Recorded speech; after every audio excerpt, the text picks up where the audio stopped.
Vamos começar com a matéria, então. Dicionários vocês já começaram a pesquisar pelo seu lado, é um tipo de dados composto do Python, ou seja, similar a string listas, só que strings e listas são sequências, ou seja, são coleções ordenadas, onde podemos usar números inteiros como índices para acessar os valores que estão dentro. Os dicionários é outro tipo de dado composto, que são um mapeamento, o tipo de mapeamento integrado do Python. Vão mapear chaves ou keys, que podem ser de qualquer tipo imutável, para valores, que podem ser de qualquer tipo, tal como eram os elementos de uma lista ou de alguma tupla.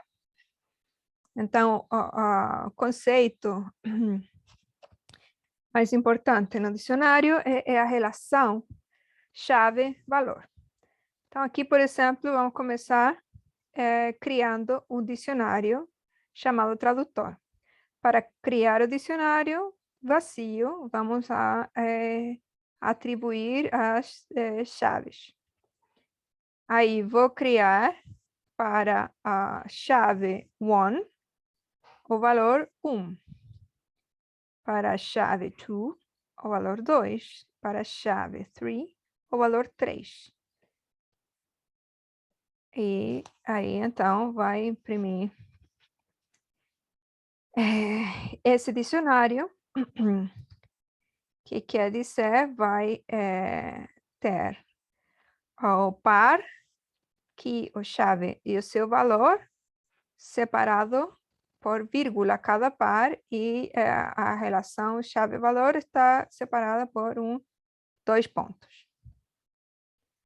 Podemos também, então, fazer um dicionário com tipos diferentes, né? O tipo daqui é uma palavra, e o valor vai ser um número. Então, imprimir esse dicionário fica dessa forma. Para cada palavra, que é o nome de frutas, vai ter um número. Os dicionários não são coleções ordenadas, então, eles não necessariamente, mas às vezes pode ser que seja, né? Vão ser impressos na ordem que a gente deu de entrada, e os valores ou keys não vão poder ser acessados como índices de posição em forma reproducível, né? Vocês podem fazer algum tipo de manipulação para converter uma coleção de keys em uma lista e acessar por elemento, mas isso não vai ser reproducível aquela ordem. Então, é melhor acessar diretamente as keys.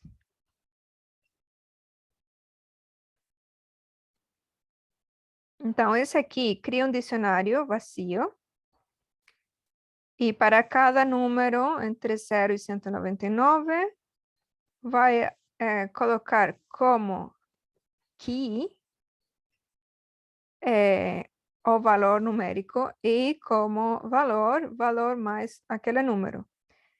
Então, se definimos um dicionário dessa forma e chamamos o elemento, entre aspas, 48, esse vai ser o elemento que tem a chave 48, e não necessariamente aquele que está no índice 48. Então, nesse caso, isso aqui é uma chave e não um índice.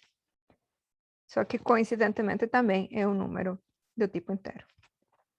E para acessar, por exemplo, os valores em tradutor, chamamos pela key, que eram os números em inglês, e tradutor da key to era 2. E por isso que chamamos de dicionário, né? Vocês tentam mapear uma palavra-chave, uma chave a um valor, que pode ser, por exemplo, outra palavra. Então, até agora, os tipos de dados que tínhamos visto eram as sequências, como as listas e strings, mas como os dicionários não são sequências, não podemos indexá-los. Mas os dicionários são muito úteis e vêm com várias ferramentas ou métodos associados a elas. No dicionário, podemos usar também a instrução del, que era delete, para apagar alguma entrada no dicionário, e essa entrada se refere a um par de chave-valor. Por exemplo, no dicionário a seguir, contém o nome de várias frutas e o número de cada fruta em estoque. Maçãs, bananas, laranjas, peras, goiabas, figos, fiapos. Se chamamos delete frutas de peras, ele vai deletar a entrada para peras e o seu valor. Então, não vai ter mais nem sequer aqui peras dentro desse dicionário. Eu posso recuperá-las se eu digo vou assignar, porque o dicionário é mutável, vou assignar aqui peras o valor 0, e aí o dicionário frutas volta a ter uma entrada peras com valor 0. Nesse caso, em outro lugar. E a função len, de comprimento, também vai funcionar com o dicionário. Então, não vai dar o número de entradas no dicionário, que quer dizer o número de pares que vale. Alguns métodos dos dicionários, por exemplo, um dos mais úteis vai ser keys, que vai te dar uma coleção das chaves do dicionário. E essa coleção é uma coleção iterável, então, por exemplo, podemos chamar o for com chaves contidas no dicionário. Então, para cada chave contida no dicionário, imprime o valor da chave, ou seja, o nome, igual ao valor contido no dicionário para aquela chave. Então, aqui imprime maçãs igual ao número de maçãs, bananas, laranjas, goiabas, etc. Se eu imprimo frutas, ela permanece igual. Essa aqui não vai mudar o que acontece nelas quando eu chamo keys. Eu posso converter essa coleção de chaves em uma lista e chamar, então, lista frutas. E essa lista, então, vai ser, como qualquer lista, uma sequência ordenada, mas onde eu vou ter separadas as chaves para aquele dicionário. E fazer alguma operação que eu possa fazer em sequências ordenadas, como, por exemplo, reordená-las, retirá-las, ou tudo que a gente tinha visto para fazer com listas. E é tão comum iterar sobre as chaves do dicionário que podemos omitir a chamada àquele método keys no loop for, que já vai estar entendido que ele itera implicitamente sobre as chaves. Então, decimos por cada fruta em frutas, imprima fruta o valor do dicionário frutas para aquela fruta. E temos o resultado anterior. Pode ser feito na list comprehension, onde essa iteração é feita dentro dos colchetes e vai entregar uma lista. Então, fruta for fruta em frutas, vai pegar todas as keys e guardar elas numa lista. Então, keys frutas, nesse caso, vai ser a lista de chaves.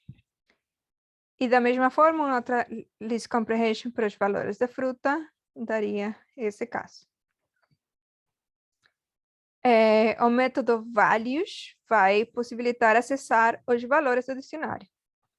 Então, valores vai ser igual a frutas values. E eu poderia colocar, como foi feito mais acima aqui, poderia colocar uma chamada para ela ser uma lista, porque nesse caso aqui ela não é uma lista, é simplesmente uma coleção de valores do dicionário. O método items, ou seja, itens, vai retornar uma dupla, né, para cada par chave-valor.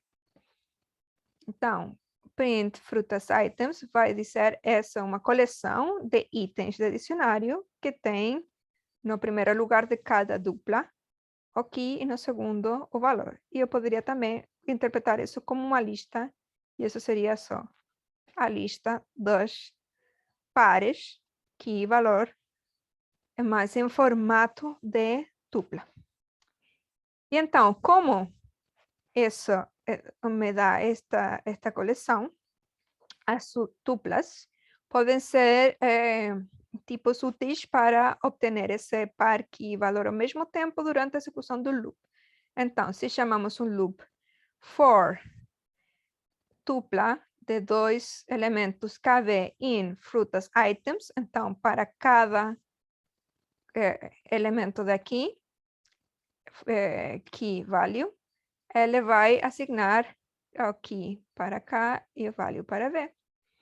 E eu poderia fazer operações sobre esses elementos do dicionário. Então, imprimir, por exemplo, encontrei a chave tal que mapeia para o valor tal. E isso iterando sobre todos os elementos. Então, podemos executar isso aqui. E podemos ver também que existem operadores, como existiam para os outros tipos. Operador in, para saber se essa chave ou key está contida no dicionário. Então, se banana está em dicionário, true. Se jambos está em dicionário, false. E aquele método, aquele operador lá em cima pode ser útil para não ter um erro de execução quando tentamos acessar uma key que não existe. Porque se tentamos acessar frutas mangas, não existe mangas. Então, o que podemos fazer é ou colocar uma condição, por exemplo, if mangas in frutas mangas, else não tem mangas. E aí, imprime não tem mangas. Então, para esse pode servir esse operador. Ou, se não, também existe o método get. Esse é um método, ou seja, uma função própria desse tipo de dado, que pode ser usado para obter o valor de uma chave. Então, se eu defino esse dicionário como se fosse uma matriz, e eu digo matriz get dupla 4,3, ele vai me dar o valor para aqui 4,3, que é essa daqui. Então, retorno o valor 3, que é essa que está aqui. E se aqui não existe, essa função get vai retornar o valor none. Mas também podemos dar um segundo parâmetro para dizer qual valor eu quero que me dê, caso aqui não existisse. Então, se eu quero chamar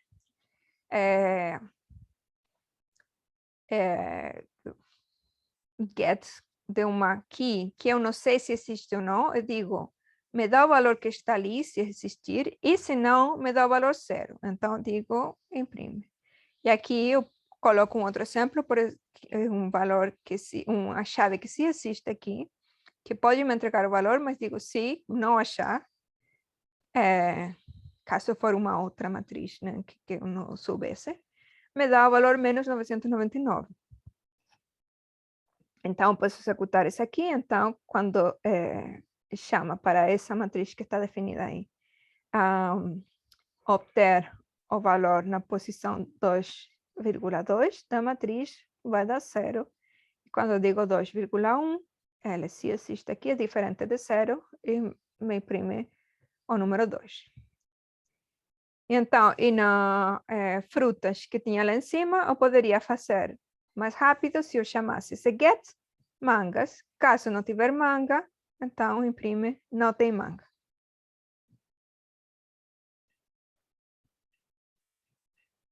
Então, esse aqui faz o mesmo que esse aqui, em forma concisa. Quando trabalhamos com listas, a gente tinha que prestar atenção nos alias ou nas referências do mesmo objeto. E como fazer cópias explícitas quando queríamos manter o original intacto. Como os dicionários também são mutáveis, então temos que prestar a mesma atenção aqui. Quando as duas variáveis são referidas ao mesmo objeto, são alias uma da outra, as alterações em uma delas vão afetar a outra. Se queremos modificar um dicionário e manter uma cópia do original intacta, vai ser necessário utilizar um método de cópia do próprio objeto, que seria o copy. Então, podemos ver um exemplo aqui com um dicionário chamado opostos, que pode conter pares de opostos, né? Dicionário de antônimos. Up, down, right, wrong, yes, no.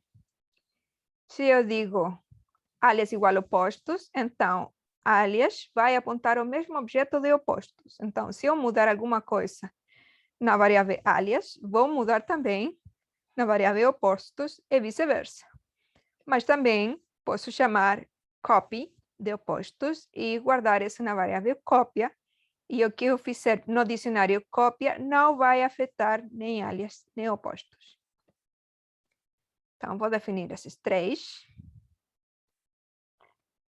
Imprimo, então, o alias é igual a opostos. Se eu digo alias right igual left, né, eu quero mudar essa oposição, não quero que seja right wrong, quero que seja right left. Opostos foi mudado também, porque alias era uma variável que apontava ao mesmo objeto de opostos. Mas o objeto cópia continua sendo original. Se eu tentar modificar cópia, né, digo cópia goodbye igual hello, ou seja, estou colocando um novo par chave valor no dicionário cópia, imprimo cópia e ele vai ter então esse novo par conteúdo nele. Mas o dicionário oposto sigue sendo aquele que estava aqui em cima, ou seja, aquele é modificado só quando modifiquei o alias. Então, com isso já vimos o conteúdo relativo a dicionários e os métodos e operações que podemos usar com eles. E vamos ver os exercícios de hoje. Então, utilizando dicionários e o método get que a gente acabou de ver, vamos construir a seguinte matriz em Python e acessar os valores de índice 03, ou seja, começa de 0, né? 0, 1, 2, 3, 4, 0, 1, 2, 3, 4. 0, 3, 2, 1, 4, 3 e 2, 2. Segundo exercício, contar as letras. Utilizando dicionários, escrever uma função que tome como argumento uma palavra e retorne um dicionário que tenha como key ou chave cada letra da palavra e como valor o número de vezes que ela aparece na palavra. Tal dicionário é chamado de tabela de frequência. Pode utilizar novamente o método get dos dicionários para construir aquela tabela. E para sua função. Parte B da contagem, utilizando os métodos sort de listas e itens de dicionários, imprimir na tela uma lista ordenada alfabeticamente da tabela de frequência obtida no item anterior. Parte 3. Escrever um programa que leia uma string, ou seja, não só uma palavra, sino que uma string de frase, e retorna uma tabela das letras do alfabeto em ordem alfabética que ocorre na string, junto com o número de vezes que cada letra ocorre, ou seja, uma tabela de frequências. Deve ser ignorado se a letra ocorre em maiúscula ou minúscula, ou seja, conta da mesma maneira a maiúscula e a minúscula. Um exemplo de saída do programa, quando o usuário digita essa string aqui, seria o seguinte. Então, vocês vão ver, tentar contar, né, quantas letras As tem aqui. 1, 2, A2. Quantas letras 6 tem aqui? Tem uma. Quantas letras U tem? Tem só uma, que é maiúscula, mas contou igual. porque conta igual o maiúsculo ou minúscula. E se a letra não aparece, então não aparece na tabela. Então, essa é a atividade de hoje. Podem começar ou fazer perguntas. E tem que colocar a mão na massa, então, para conseguir resolver esses exercícios.